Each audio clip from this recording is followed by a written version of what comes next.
If you're not happy with what you're doing in life or with the results that you're getting, it has a lot to do with how you may be responding to the events that are happening. Because our response to everything in life is dependent on our attitude. In this episode, we're looking at why it is so important for us to improve our attitude and ways to do just that. Hi, and welcome back to another episode of Up It and the Actionables podcast. If we haven't already met, my name is Peyton.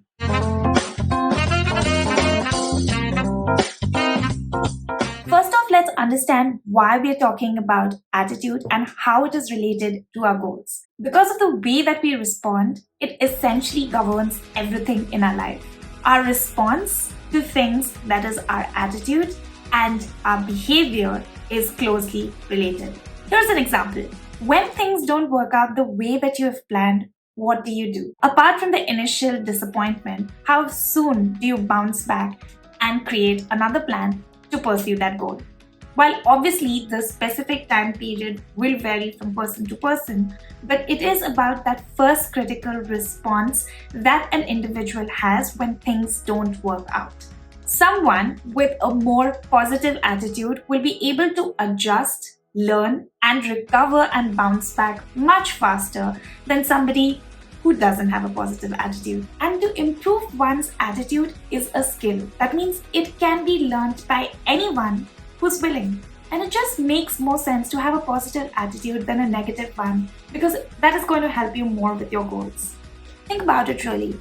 How does having a negative attitude about anything help you? It only amplifies negative thoughts and holds you back from taking action toward what you want to actually achieve. So let's get into discussing 4 very simple ways on how to improve your attitude. First is take a breath. Now, before you respond to anything, take a breath or several breaths for that matter. For example, when you get a text that throws you off a little, before you hurriedly send a reply, take some time to craft your response in your mind. Now I know, initially it might feel unnatural or even fake to you, but let me assure you that by taking some time to prepare your response, you actually give yourself enough time to not escalate a situation unnecessarily. While the external factors are never in our control, we do have the control of how we wish to respond to things. When we understand the importance of how we can choose our responses, it can really help us become empowered with anything we want to do in our life. The second way is using something called as the assessment technique. So whenever you have to respond to something, ask yourself a very important assessment question. Is this response going to help me or harm me? If your response causes you to lash out, to get hurt, get agitated, or lose peace of mind, then clearly that response is not right for you. So instead of regretting your response later on, doesn't it make sense to be more mindful of your response in the current moment? How mindful are you being of your response? Comment below and let me know, what do you think?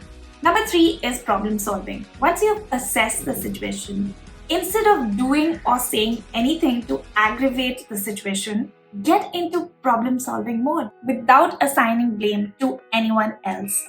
How about taking responsibility for your action, for your part that you have to play in the current situation? Ask, how can you best resolve this situation? When you get into problem solving mode, you shift your focus from negative words and actions. And finally, number 4 is fragility.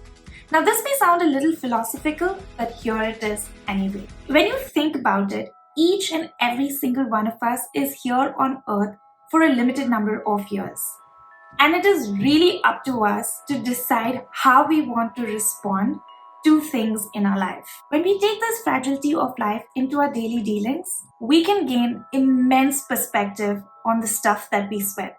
In the larger scheme of things, the things that we worry about, stress about, are rather inconsequential. If your response causes you sweaty palms, losing your temper, losing your cool, and losing your peace of mind, I implore you to consider the fragility of life. The stuff that you're choosing to get stressed and frustrated about, does it really matter? You'd rather choose your time and your response in a way that is worth your time.